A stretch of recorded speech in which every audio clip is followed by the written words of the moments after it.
युवा इस देश का भविष्य है, ये हर कोई बोल रहा है और इस समय अगर बात करें हर कोई इस पे पालन भी कर रहा है, चाहे वो नरेंद्र मोदी हो जो कि इस समय प्राइम मिनिस्टर हैं, या फिर कोई भी रीजनल पार्टी हो या नेशनल पार्टी हो। इसमें आप किसी भी पार्टी का नाम ले सकते हैं। Same in case with NC, इस समय एनसी ने एक वन डे कन्वेंशन रखा है यूथ के लिए और सुबह अगर उनकी बात करें एक बाइक रैली भी निकाली है जगह से जगह, ताकि लोगों को, यूथ को बता सकें कि 2019 की इलेक्शन जो है वो बिल्कुल नज़दीक है। इस समय हमारे साथ, क्योंकि युवाओं की बात हो रही है तो युवाओं का हमारे साथ जुड़ना लाजमी था। दूसरा टॉपिक हमारे साथ ये भी रहेगा कि आखिरकार जो कल एक बहुत बड़ा दाव खेला गया है रिजर्वेशन का, क्या वो दाव सही है या नहीं? क्या उनको लगता है कि इनको वो दाव जो है इनके लिए कैसा साबित रहेगा? क्या इनको लगता है कि इनके साथ जो है भेदभाव नहीं किया जाएगा रिजर्वेशन के नाम पे? चलिए बात करते हैं। पहले तो आपका और आप सबका बहुत बहुत स्वागत है। Thank you ma'am. जी, आपका नाम? गुरजीत सिंह। गुरजीत जी, आपका नाम? परविंदर सिंह। आपका नाम? सतवंत सिंह। जी सर, आपका नाम? देवेंद्र सिंह जी। जी, आपका नाम? हरमिंदर सिंह। तो हमारे साथ में यूथ है और आपने सबके नाम भी जान लिए, तो अब इनका नाम तो जान लिया। सर, क्या आपको लगता है आज जो आपने वन डे कन्वेंशन रखा है, उमर साहब यहाँ पे आए हैं, क्या आपको लगता है कितना ज़्यादा जिस समय युवा है बूस्ट होगा? मैम ऐसा है कि आज जो youth convention national conference party की तरफ से रखी गई थी, हम नेशनल कॉन्फ्रेंस के साथ चलते हैं। हमें बहुत खुशी है कि हम आज एक ऐसी पार्टी के साथ हैं जो युवाओं की बात सुनती है। बट पिछले, आप देख सकते हो, पिछले साल से जो सरकार पावर में है, चाहे वो कांग्रेस थी चाहे वो बीजेपी थी, तो उसमें उन्होंने यूथ के लिए वादे तो बहुत बड़े बड़े किए थे कि जैसे कि इलेक्शन से पहले कि यूथ को जॉब मिलेंगी, नौकरियां मिलेंगी, सब चीज़ में उनको फैसिलिटीज़ मिलेगी, क्या एजुकेशन में उनको हम आगे लाएंगे, उनकी फ्री ऑफ एजुकेशन की हेल्प की जाएगी। बट ऐसा कुछ नहीं हुआ। तो अब जो ये यूथ कन्वेंशन रखी गई है, इसका मोटिव भी शायद उन्होंने यही है कि जो आने वाली इलेक्शन है उसके बारे में ये विचार कर रहे हैं कि आगे इसको कैसे चलाया जाए। हमें उम्मीद है कि नेशनल कॉन्फ्रेंस यूथ के बारे में कुछ सोचेगी, क्योंकि बाकी सरकारों ने तो ऐसा कुछ भी नहीं किया यूथ के लिए। तो हम उम्मीद करते हैं कि नेशनल कॉन्फ्रेंस कुछ यूथ को आगे लाने की कोशिश करेगी। लगता तो ऐसा है कि युवाओं को आगे लाने की कोशिश करेगी। आपको क्या लगता है कि आज तक युवाओं को इतना पिछड़ा क्यों रखा गया? यहाँ तक कि सब जानते हैं कि सबसे ज़्यादा युवा यहीं पे है। मैम, सबसे पहले तो मैं ये कहना चाहूँगा कि हमें तो मुबारक है कि आज हम इस कन्वेंशन का हिस्सा बने हैं। तो उसके बाद जो बात करें कि पिछली जो पार्टीज़ थी, उन्होंने दावे तो बड़े बड़े किए कि हमने ये करना है, युवा के लिए वो करना है, तो कुछ कर नहीं पाए। वो बिल्कुल फेलियर रही है गवर्नमेंट्स।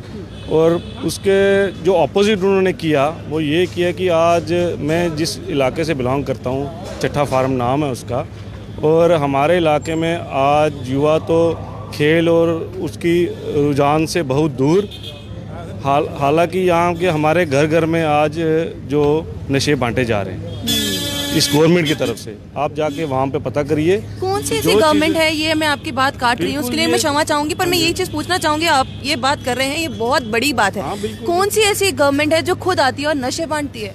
गवर्नमेंट का नहीं कह रहा मैं, जो भी एडमिनिस्ट्रेशन है, जो कुछ भी है, अगर कुछ कर रहे हैं तो उसको रोका जाना चाहिए। बीजेपी की गवर्नमेंट थी, घर घर में आज आप हमारे इलाके में जाएंगे या नवे शहर से लेके आरएसपुर तक, सतवारी तक, पूरा गांधीनगर कॉन्स्टिट्यूंसी में आप पता करिए कि कितने केसेस रोज के हीरोइन के और चिट्टे के हो रहे हैं। घर घर में अगर नौजवान आगे कैसे बढ़ेगा? जो इन्होंने वादे किए, नौजवानों को आगे बढ़ाना है, नौकरी देनी है, उनको गेम्स की तरफ रुझान उनका बढ़ाना है, उनमें सब फेलियर होके तो ये तो अपने देश को और नौजवानों को पीछे धकेली जा रहे हैं ये गवर्नमेंट्स। तो इसीलिए हम आज इनके पास आए हैं। हमें मतलब इन पे भरोसा रख रहे हैं, इन पे हम यकीन रख रहे हैं कि ये अपनी जो बातें कह रहे हैं उन पे खरे उतरें और हम चेंज लाके रहेंगे। हम कोशिश करेंगे चेंज आए, जो ज़रूरी है। जिस तरह से चाहेंगे हम कि जो आप कह रहे हो नशे वाली बात, उसमें गवर्नमेंट के खुद के जो मिनिस्टर हैं, जो इनके ये खुद इन्वॉल्व होते हैं। आप देख सकते हो इस एरिया, हमारे एरिया में जो सतवारी से आगे का एरिया, जितने भी जो स्मगलर हैं, ड्रग स्मगलर हैं, अगर उनको पुलिस अरेस्ट करती है, वो ज़्यादा से ज़्यादा 4 या 5 घंटे में इन अपनी पावर यूटिलाइज करके बाहर आ रहे हैं। तो नेचुरली गवर्नमेंट के जो एम्प्लॉयज़ हैं उनका इनके ऊपर हाथ है, तभी ये इतनी बड़ी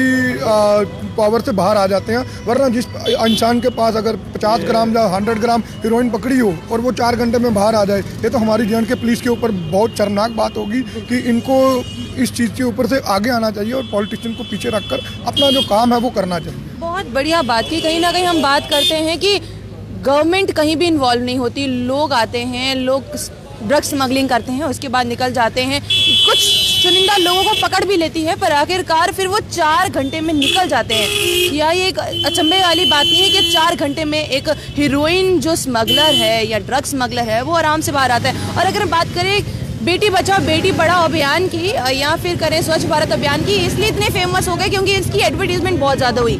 पर एक ऐसा अभियान था खेलो इंडिया के नाम से, क्या वो आज तक आपको सुनाई दिया है? क्या आपको लगता है उसका ज़मीनी सतह पर काम हुआ है?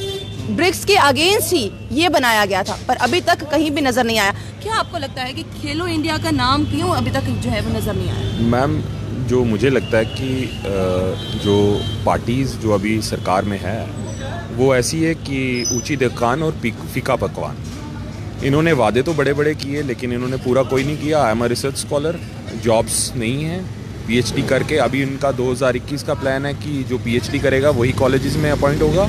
अदरवाइज़ जो ऑलरेडी पढ़ा रहे हैं 2-2 साल से 3-3 साल से, अगर वो एमफिल भी हैं तो वो आगे जॉब कंटिन्यू नहीं कर पाएंगे, तो उनको कॉलेजेस से निकाला जाएगा और यूथ बेरोज़गार होगा। डे बाई डे यूथ जो है बेरोज़गार है। पीएचडी वो कब करेंगे, कब वो पीएचडी कंप्लीट होगी उनकी और उसके बाद वो फिर दोबारा ज्वाइन करेंगे, तब तक तो वो कोई और धंधा कर लेंगे। और उनकी स्कीम्स क्या हैं, इस पर जॉब क्या दे रही हैं हमें?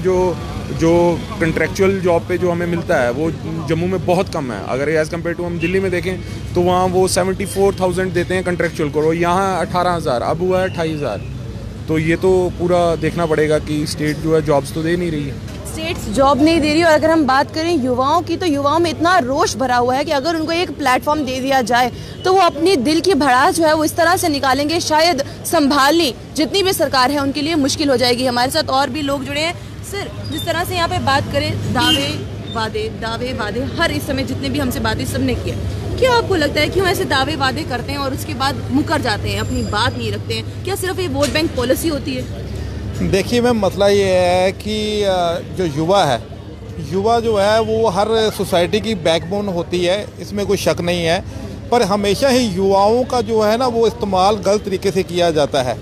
हुकूमत में आने से पहले आदरणीय प्रधानमंत्री नरेंद्र मोदी जी ने देश को वादा किया था कि हर साल 2 करोड़ युवाओं को हम रोजगार देंगे, पर क्या ऐसा हुआ है? ऐसा बिल्कुल भी नहीं हुआ। अब लोग लुभावने वादे किए जा रहे हैं। आपको जी स्वर्ण जातियों को आरक्षण देने का वादा किया जा रहा है। ये तो मुझे साफ ये एक इलेक्शन स्टंट लग रहा है। जिस तरह पूरे देश ने एक बहुत बड़े भारी बहुमत से आदरणीय प्रधानमंत्री मोदी जी को कुर्सी पे बिठाया था, उनसे उनको अपेक्षा थी, जिसका वो कहते थे अच्छे दिन आने वाले हैं। पर मैं लोगों से पूछता, क्या आपको महसूस होता है कि अच्छे दिन आए हैं? बिल्कुल नहीं आए हैं। आज की डेट में आम जनमानस, नौजवान, बड़ा बूढ़ा वो हताश है। हताश इसलिए है, देश हित को छोड़ के हिंदू हित। देखो, मैं एक चीज़ कहना चाहता हूँ, ये जो देश है ना एक गुलदस्ते की तरह है। हम जिस पार्टी ऑफिस के बाहर खड़े हैं ना, इसका इतिहास 50 साल से बड़ा इतिहास है इसका। इसने हर कौम, हर मज़हब को इकट्ठा लेके चलने की बात कही है।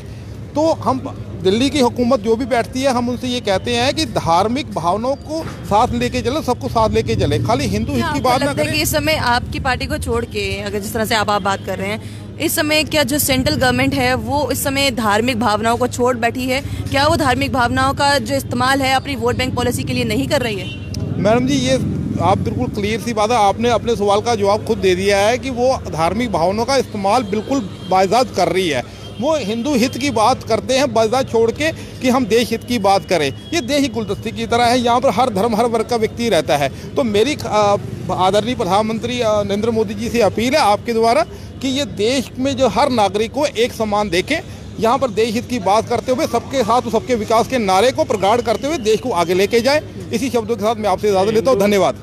जो हिंदू हित की बात की है, हिंदू हित की बात भी वो इसलिए कर रहे हैं कि मुद्दों से भटका जाए, अदरवाइज वो हिंदू हित के लिए भी कुछ नहीं कर पा रहे। जो कल रिजर्वेशन का उन्होंने बात की है कि 10% जो है वो रिजर्वेशन जनरल कैटेगरी को दी जाएगी, वो भी सिर्फ नहीं, ये सब ऐसे ही हो रहा है कि अब उनको पता है कि इलेक्शन आ गई है, तो 4 साल क्या झक मारते रहे वो।